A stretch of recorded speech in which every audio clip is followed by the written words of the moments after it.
Plus, news is now content. Subscribe and get free vouchers.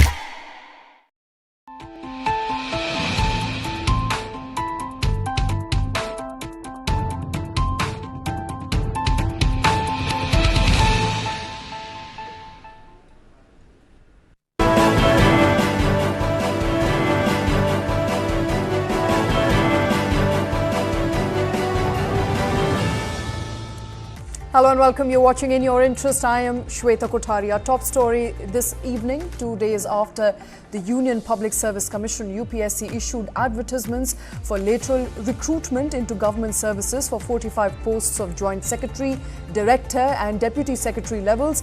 Government moved to cancel these planned recruitments, citing lack of quotas for scheduled caste and tribes.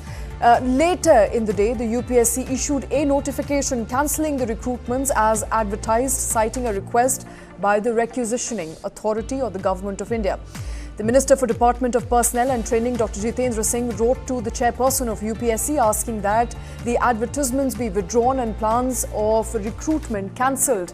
Government will now be reviewing norms for recruitment from outside the government, keeping equity and social justice in mind. That is, of course, what the government is saying. Now, lateral entry refers to recruiting individuals from outside the traditional government service cadres, such as the Indian Administrative Services, to fill mid and senior level positions in government departments. The process was formally introduced during Prime Minister Modi's administration, with the first set of vacancies announced back in 2018. A significant departure from the conventional practice where senior bureaucrats and bureaucratic roles were predominantly occupied by career civil servants. Now, lateral entry and entrants are typically hired on contracts lasting 3 to 5 years, with extensions possible based on performance and government needs. The latest advertisement, however, has now been recalled. What are we making of that recall, and what is lateral entry requirement that the government is hoping to bring about? Let's discuss that. Joining us on the show is Subhash Garg. He is a former Secretary, Ministry of Finance. Mr. Garg, no better person than you to make us understand what is the problem with lateral entry. We know what opposition voices are saying, but in your assessment, the recruitment, the advertisement that came out in its entirety, did you find anything missing there?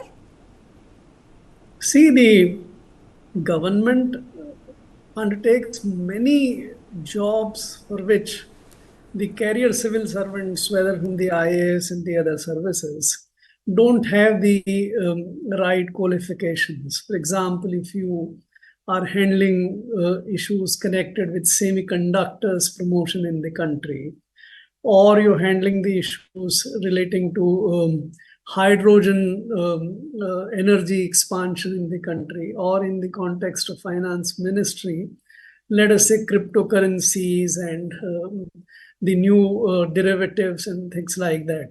So these are the skills which officers don't have the experience by, and therefore the government needs from time to time such qualified, experienced people from the private sector. Secondly, the government also needs a lot of new ideas, even in relatively technical, relatively easier fields or common fields, like you need top economists, you need people with experience of, let us say, handling power sector reforms in the World Bank, all over the world, and things like that. So there are justifiable reasons for the lateral entry.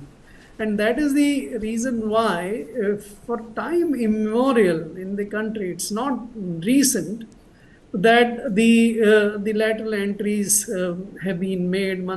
Montek Singh Ahluwalia came from the World Bank, Rakesh came from the World Bank, many other people came, Power Secretary at some point in time. So basically it's not new.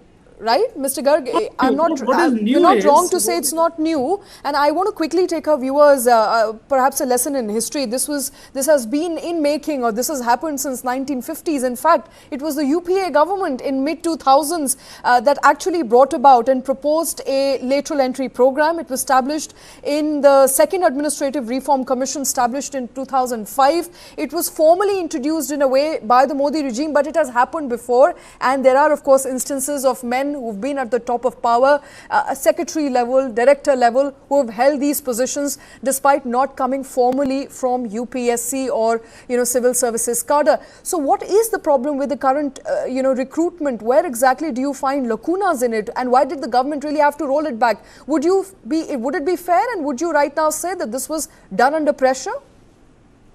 So what is wrong with the current system is, and by the way, in 2018, this government successfully recruited people by way of lateral entry at joint secretaries and director. I was myself in the Department of Economic Affairs, and we had recruited one person at the joint secretary level. So in 2018, it went through, it happened. But 2024, when the government is trying to do the same thing with only slightly different, at that time the UPSC did not invite the applications, the departments concerned, or the DOPT had invited the applications, though the UPSC was involved in the recruitment process. So that's a cosmetic difference. In essential, there is no difference between 2018 recruitment and 2024 recruitments. So what is different, and why the government had to take it back? That number one, the positions which the government is seeking to fill in are many positions which are ordinary people, ordinary posts in the government. There is no great specialization required for some of them, at least, if not for all. There are some positions where you need the specialization, but so it is becoming a routine kind of. It's a recruitment of the routine positions which are being done. The second big difference is that in 2018, the government had a very clear majority. It did not depend upon allies and for their support or something. But now, since these recruitments don't satisfy the requirement of reservation in the positions, and not only the opposition but the allies have also objected to that kind of recruitment being made without reservation. So the government being weak today, relatively, has withdrawn. These are the two reasons to my mind why the government has withdrawn. Okay. Sir, you're saying it does not require any specialization. I'm currently looking at that ad which was initially put out, and it really asks for directors and deputy secretaries for, from agriculture to welfare to farming to a lot of these positions, from petrochemicals to commodities and in so on and so forth, and even in case of corporate affairs, many of these are specialized positions, and they would benefit from opinion. No, they are not. They are not specialized positions. Okay. Do you not think that these would benefit from these would not benefit from people with expertise from the outside? At least some of them, if not all of them. What is the specialization required for natural farming, or what is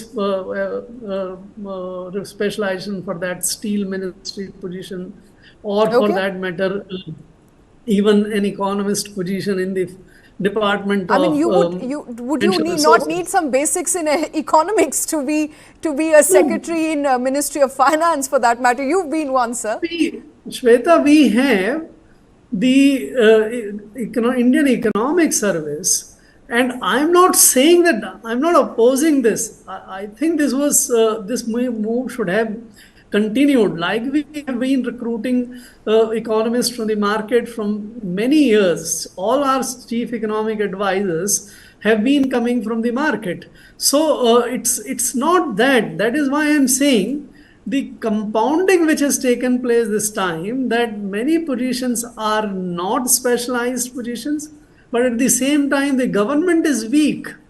Right. That is the reason why it has buckled down. In 2018, it did not buckle down. It did not have to, but this time they have done so. So this is clearly a case of a weak government not in a position to hold on to whatever they think are the reforms required to do in personnel management and the position management. Okay. Sir, I was reading about some of these positions which remain vacant for a very long time, Mr. Garg. Also because many civil servants shy away from coming on central government deputation. Is that something that has also happened in your assessment? Can these vacancies be internally filled within the services itself without having to really hire somebody from the outside? Of course, all those positions which have been advertised have been and can be filled by the people from the Indian Administrative Service and the other central services. There is not that problem of people not coming for on deputation and things like that. Look at the position, for example, in the Department of Economic Affairs, that investment position which has been advertised, that has been handled by the officers from the Indian Administrative Service, the officers from the Indian Economic Service, and so on and so forth. These are very easily fillable by the existing lot, and in fact that kind of expertise is not required also. So it's not the case that the government doesn't have the qualified people to do it, or the officers are not available. This is to bring a better or some fresh blood from outside, and that is reasonable, that is acceptable, that should be the case. Right. From the Joint Secretary onwards, people dabble in the policy making. In a market economy like ours now, a lot of policy decisions and the decisions which the government take impact the market. So people who understand market, who have worked in the market, can bring fresh inputs, fresh light. So it's always a welcome move. Absolutely, and it's always a welcome move. There is no justification. Right. Absolutely, it's always a welcome move to bring in somebody who has expertise, even especially in cases where it requires expertise in certain posts that were advertised. Not all posts. I agree with you, sir. But before I let you go, I think it's also very crucial to really understand what sort of reforms do you think lateral entry now needs. The government says we are going to relook at norms, we are going to reform them, and partly because it buckled under pressure, not from the opposition, but its own allies at the center. It is not a government of one party today. It is a coalition government, and hence the coalition politics also kicks in. But what sort of reforms do you think lateral entry needs right now? I think the government has made this as an excuse. That's I don't think there is any particular reform they have in mind. They might try to think about how the reservation policy can be applied in the lateral recruitment. But if they do that, that is complete contradiction to the requirement of getting the specialists and the fresh blood from outside. That these positions cannot be filled in with the reservations mandate being applied. So my sense is that that we will think about it, we'll bring some reforms, and then we'll come back with what the lateral recruitment would be. That kind of argument is only to give a fig leaf to withdraw this advertisement. I think this is dead. Okay. Now, in the remaining tenure of the government, I don't think there would be any move towards the lateral entry. In fact, that's a sad thing to happen, because the government would be deprived from the specialization and the fresh ideas in that space. Absolutely. Subhash Chandra Garg, always a pleasure, sir. Thank you very much for joining in. Thank you for your inputs. I think, as Mr. Garg rightly pointed out, there is a need for fresh blood. There is need for more specialization, at least in certain levels of deputation on certain positions which are currently vacant with the UPSC. But the UPSC has now recalled its advertisement under the guidance of central government. Central government says we will be reforming some of those lateral entry norms. Mr. Garg believes that it may never come back, but we hope to God that it does come back, and it comes back with more fresh blood that the bureaucratic process in the country needs right now. Thank you very much. And with that, it's time for a short break. We'll be back in just a bit.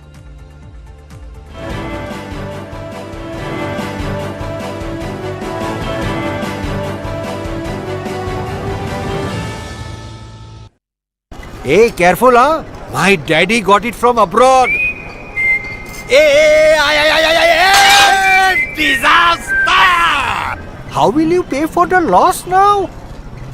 In stock market, you should take risk as per your capacity and knowledge.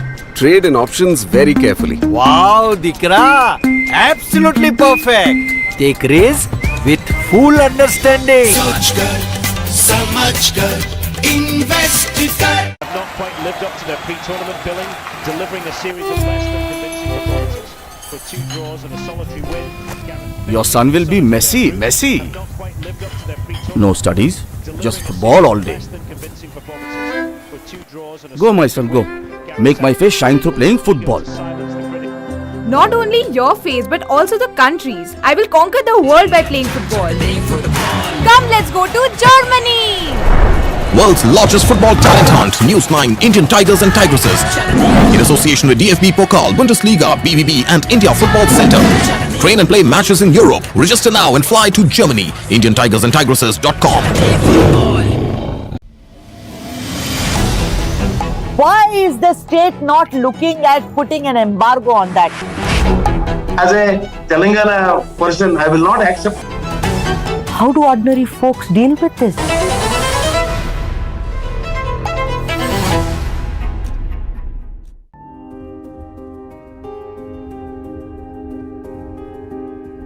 It's said that out of 7 diamonds across the world, 5 are cut and polished in India.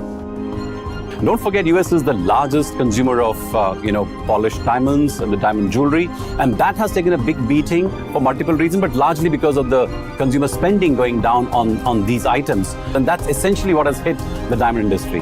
We are at a brim where you see not just one, but multiple very strong global brands coming out of India. And we will make a global mark, and I'm convinced about that.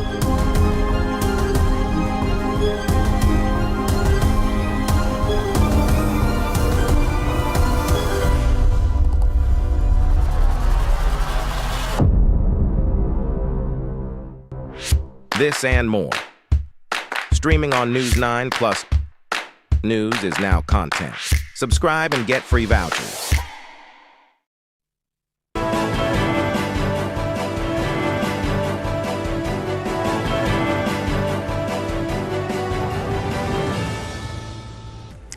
Welcome back. Finance Minister Nirmala Sitharaman reviewed public sector banks and regional rural banks on the back of slowing deposit growth. In fact, RBI in its latest State of the Economy bulletin also told the banks to find ways to bridge the gap between credit and deposit growth. According to states and according to the Reserve Bank of India's report, there is an imbalance between the two financial metrics as deposit growth has consistently outpaced loan growth for over a year now, and banks are facing pressure on net margins as a result.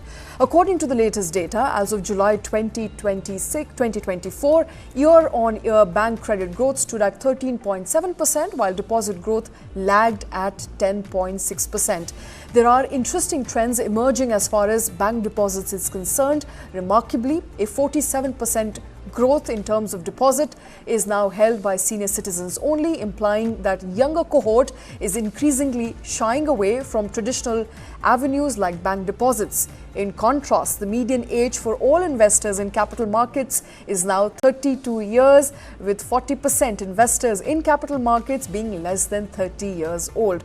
Now, bank deposits, despite faring much better than riskier assets on safety and liquidity aspect, fare low on return parameters and are therefore less preferred, at least by younger people.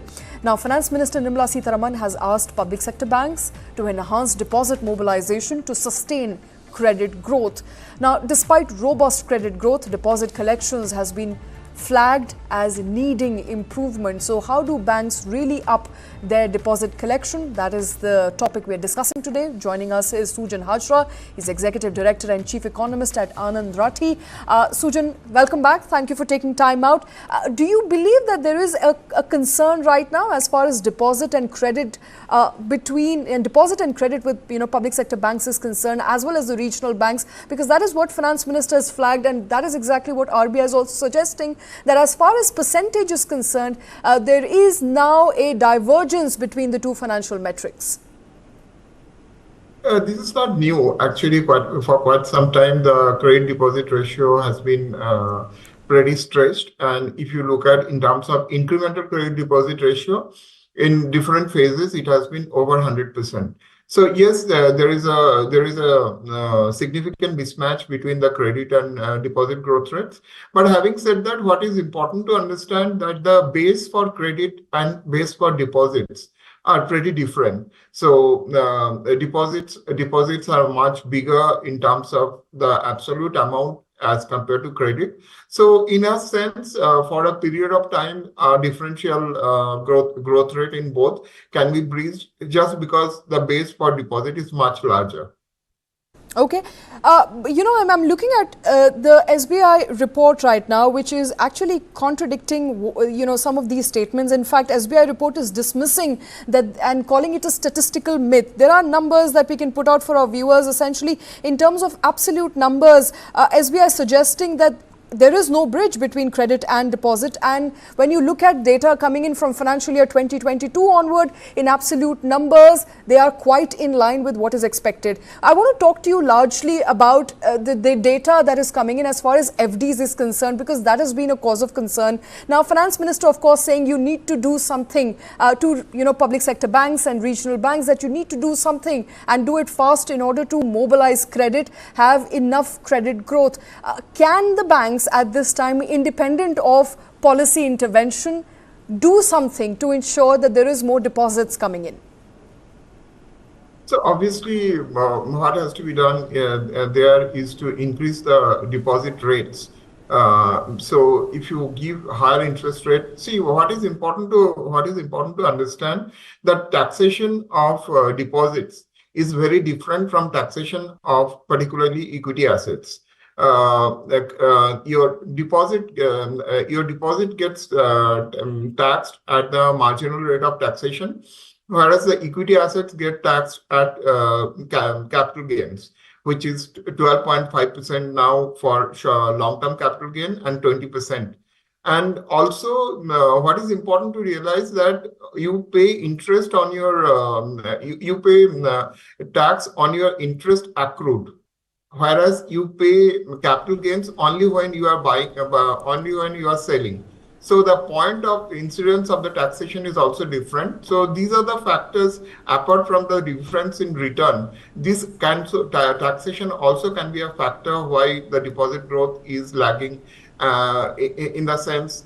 So banks have to necessarily increase the interest rate to mobilize more deposits.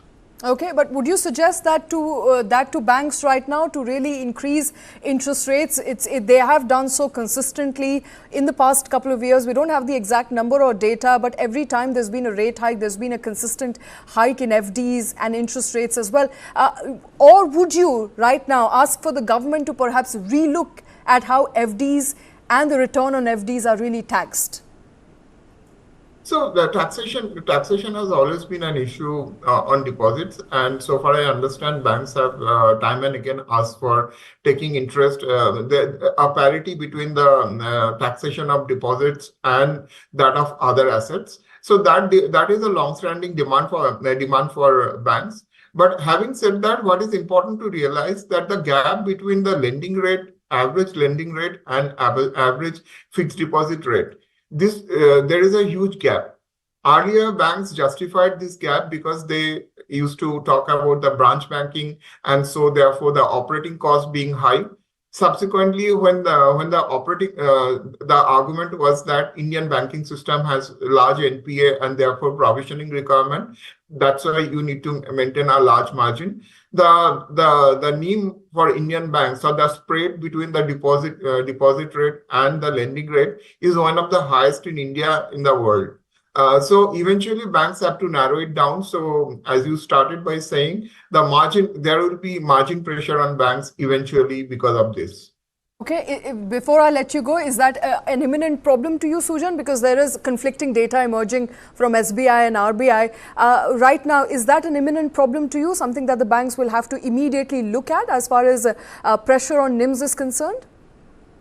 So what I don't think it's as I said, this difference is because the base for the deposit and the base for the credit is very different. That's why the difference in the growth rate can be sustained over a longer period of time. I think the problem is much bigger for private sector banks than public sector banks. Where private sector banks, many cases that their incremental credit deposit ratio is above 100, and therefore they have to resort to market borrowing. So I don't think for public sector banks there is such an acute problem right now. Okay. So they can resolve this problem eventually rather than on immediate basis. All right, Sujan, Hajra, thank you very much for taking time out. Thank you for joining us on that very important story. And with that, we've run out of time on the show. Thank you very much for watching.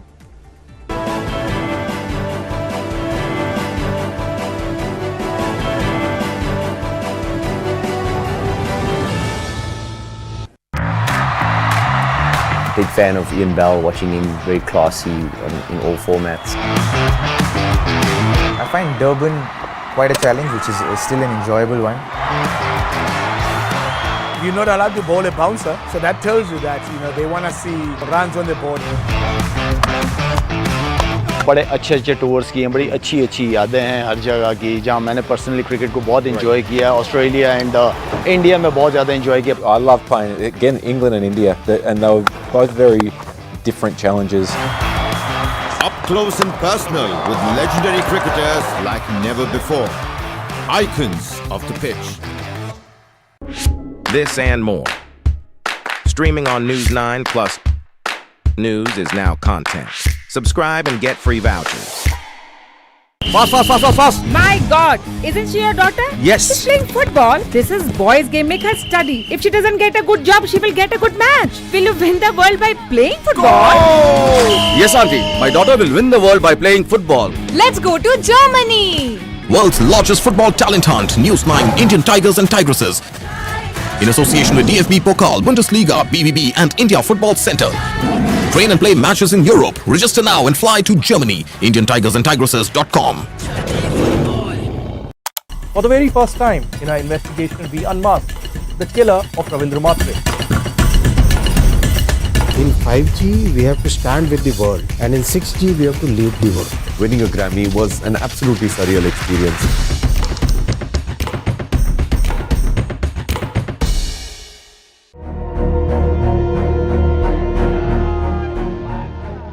Muktiwani Yoda was aide to Sheikh Mujib, came to my show.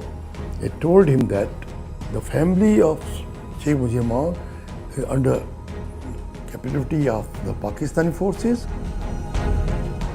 The first lady came with Sheikh Mujib and she embraced me and said, God